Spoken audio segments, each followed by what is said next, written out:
I read an article about Amazon pulling advertisements on its UK site selling T-shirts and other hazarai emblazoned with the photograph of the Last Jew in Vinnitsa.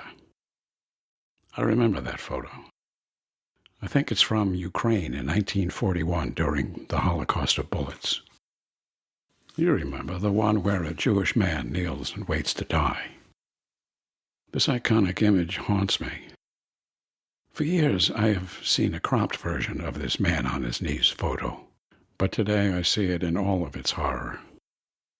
He kneels on the edge of a mass grave, a man-made ditch on the perimeter of an airfield where specialist SS men had arrived by plane, their specialty being shooting men, women, and children in the back of the head. He knows a Waffen SS officer stands behind him aiming a Walther P-38. He knows his death is imminent. He knows his death will be quick. He knows that the force of the bullet will push his body into the pit.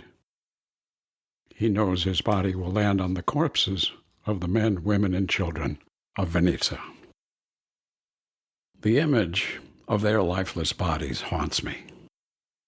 The murder of Jews shot on film and framed by a professional photographer, timed for that split second before death. Yet haters will deny that it ever happened. Yet the Jew from the town of Vinnitsa remains stoic and silent, not fearing death. Am I the last living Jew in Vinnitsa, he wonders, his mouth tightly shut, not begging nor praying. His tearless eyes focus on the German photographer aiming his Leica. The Leica captures the Jew's last second, as the Jew wonders, who and how many people will see this picture?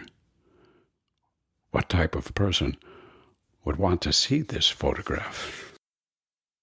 Will my image make a difference in anyone's life?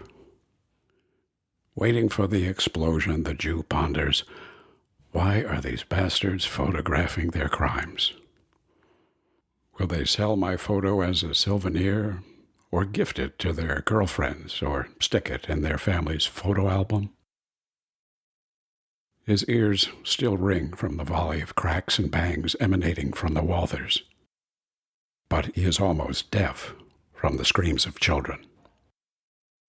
The eyes refuse to accept what he has just witnessed. His nightmare will end in a second. The camera clicks on a man in his 30s, with a full head of black hair, large ears, and an unshaven face. The Leica captures the Jew's dark coat, white shirt, and sunken cheeks. The Leica also focuses on the tall, lean Schutzstaffel shooter, wearing a field gray uniform consisting of a soldier cap, high black boots, buckled belt, shirt, and pants. The Nazi keeps his mouth tightly shut. In the background, 15 members of the Einsatzgruppe D, Mobile Death Squad, watch the SS officer point the gun at the Jew's head. Their mouths are tightly shut. Their emotionless eyes wait for the last Jew in Vinnitsa to meet his fate. The camera clicks as he falls into the pit. I reread the article in the Times of Israel on Amazon pulling ads on its UK site selling T-shirts emblazoned with the photograph of the Last Jew in Vinnitsa. I'm shocked. I'm angry. I sit in disgust on the edge of my seat. My mouth is tightly shut. But my brain swears that the next time someone tells me, people are tired of all this Holocaust stuff, it's time to move on, write about something else, I'll picture this kneeling Jew, his eyes begging me to write his story, his eyes praying that I find the right words to silence the forget about the past people. I want to tell him that the Nazis tried to eradicate a religious group that writes, photographs, documents, produces movies, and builds museums in honor of their loved ones. I want to tell him that they failed, and Israel, a Jewish state, exists. I want to tell him that I know the Jews will never stop reminding the world what happened in the Holocaust. I want to tell him that, as the last Jew from Vinnitsa, he deserves no less.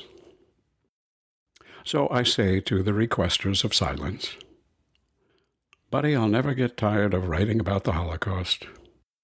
The Jewish people won't get tired of telling this horror story for the next 6 million years.